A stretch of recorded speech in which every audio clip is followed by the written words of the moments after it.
Welcome to week 6 of my marathon training for the Dublin and Florence marathons, and as you can see, the theme for this week is just wet and windy. So into the first session of the week on Monday, as always, do hills, so 8 hill sprints, 30 seconds long, and then I tend to do a steady pace up the big hill on the way back home.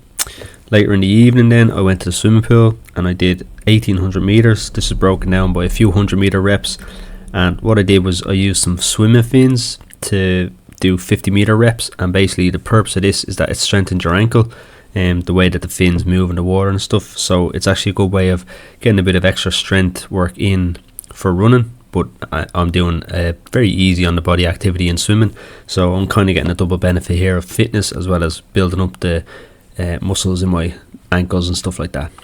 So then at the end of the pool session, I did a couple of 25-meter reps, so kind of one length of the pool. And in these, I was basically just giving myself one breath for the whole length. It's just a way of maybe increasing my lung endurance. So it's just something that I wanted to do as well as a little extra thing to do in the pool.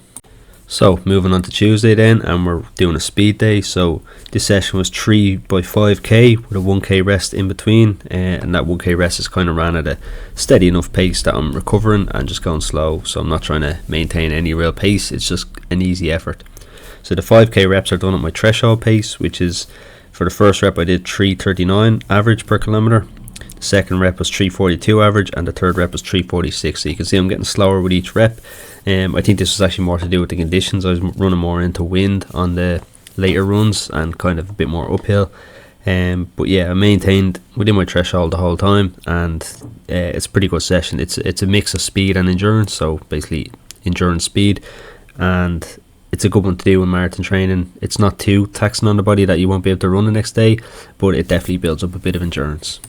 So then moving on to Wednesday, this was a bit more of a recovery day, so I was focusing on running at my recovery pace, and I did 21.2 kilometers, so I basically did a half marathon this day, but at a very easy effort, so it wasn't very taxing on the body. My average pace was 5:43, which is a bit slower than I usually end up running these recovery runs.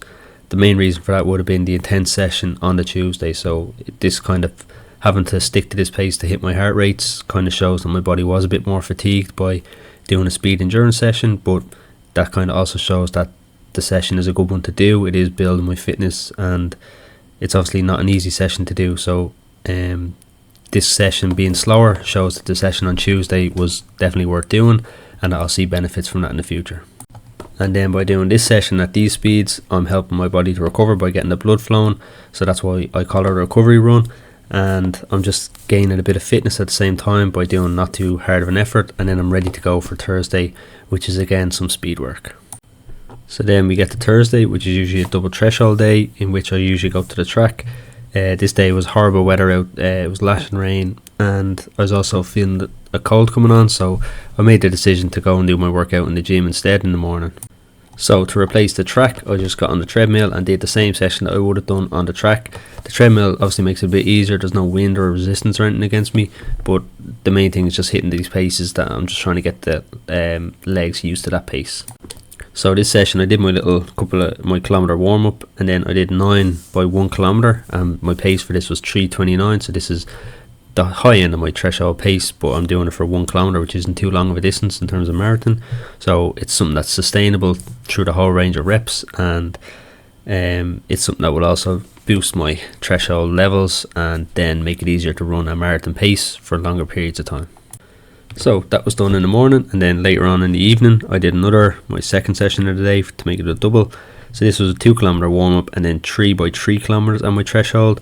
So again, I'm doing double session, but the evening session is a bit less intense, and it's longer reps but fewer of them, so it's a different workout, but it's still working my threshold quite well.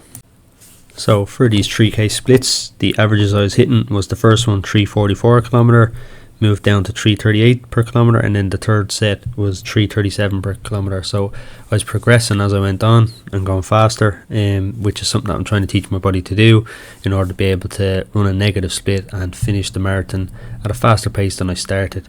So this is a good run to simulate that, especially on tired legs, and the fact that I was able to keep improving my speed bodes well, I think, for my overall training.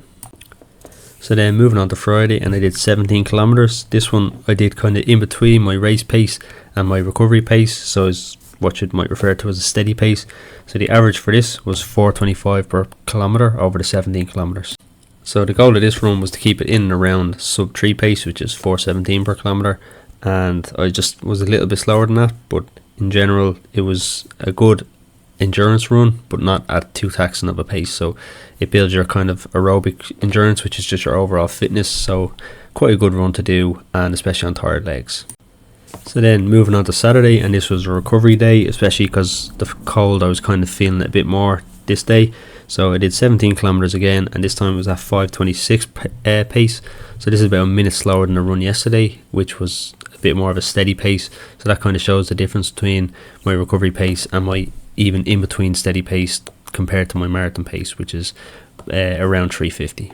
So this one I was aiming to still do my long run on a Sunday, so I basically wanted to get the blood flowing, get the legs recovered, and then hope with the cold that I'd be able to do the long run and be able to do the whole session. But in order to do that, I wanted my legs to be in the best possible state, so this didn't really fatigue the legs at all. So this one kind of prepared me then for the Sunday. So it was a good run to do, and it definitely helped, I think.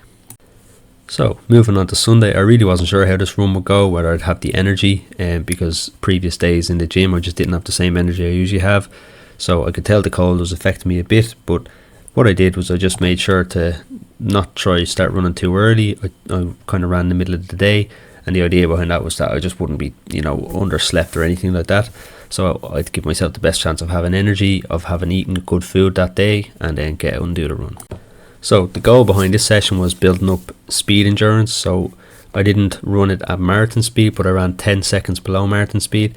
The reason that you might do this is that you are still building up that speed endurance in your body, but you're not taxing it as much as you would doing marathon pace. And this was a 31 kilometer run, so if you're trying to run marathon pace for that distance, you're going to put a lot of stress and basically tiredness into your body, and you might then struggle to run the next days. So the idea behind this was to give my body a tough session, but one that's achievable, and then I'd be able to still go the following days. So the goal for this run was to be running at least 30 kilometers, and for my marathon pace minus 10 seconds segment, what I was aiming to hit was a 4 kilometer pace, so 4 minutes per kilometer that I was running, and I wanted to do at least 25 of those. So I started off with a 2 kilometer warm up, then went into my marathon pace minus 10 seconds and began to average 4 minutes per kilometer, and just kind of try to keep that steady, not too far up or below it. So sometimes it's a second off, that's okay. Sometimes it's like 10 seconds too quick, maybe on a downhill section. That's not ideal though. So I was trying to keep it right in around the 4 minute mark. So I was kind of up and down with energy in this. I was taking energy gels every 25 minutes after the 50-minute mark, because that's what I'm planning to do for the actual marathon. So I'm basically training my body to take those gels in at those times, just to get used to taking in so many at one time. Additionally to that, I was trying to basically play the mental game. So I was feeling sometimes like I don't think I can do this for the full 25 kilometers.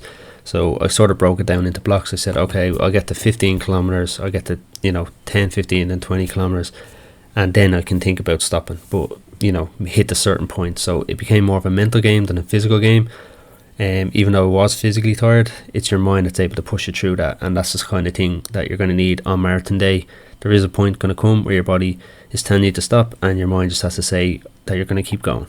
So my ideal session for this would have been to do a full 30 kilometers at this marathon goal minus 10 pace, but the route I planned at after 25 kilometers at this pace, I was coming back up a big huge hill. So I decided with myself that I'd get up that hill at marathon pace, and then after that I could take it easy and just take it steady back home. So nothing too fatiguing back home after that, but my body was already pretty tired.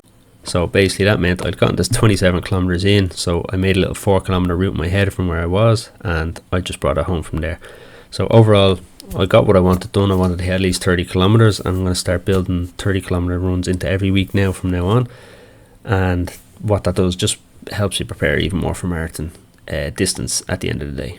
So I'm doing plenty of sessions faster than marathon pace, so the fact I did this one slower is quite a normal thing, and a lot of running coaches would actually advise this, and it's something that I probably will incorporate a bit more over the coming weeks, because I'm doing longer distances. So if I was to be doing 36 kilometers at marathon pace, I'm just increasing the fatigue on my body, and meaning I'd need more time to recover for the actual marathon, and therefore reducing the chance of doing well.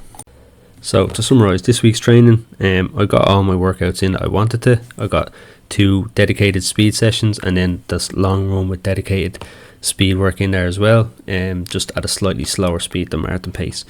Overall, I did 138 kilometers, which is about 4 kilometers more than I'd done the week before, so that's not too much of an increase. That's pretty good. And again, I'm just building that up over time, and probably the peak I might hit won't be much further than that, but 130 plus is a good level to be at for me at the moment. So thanks everyone for watching, hope you enjoyed, and yeah, any comments, questions, feedback, I'd be happy to hear it. So yeah, thanks for watching, hope you enjoyed.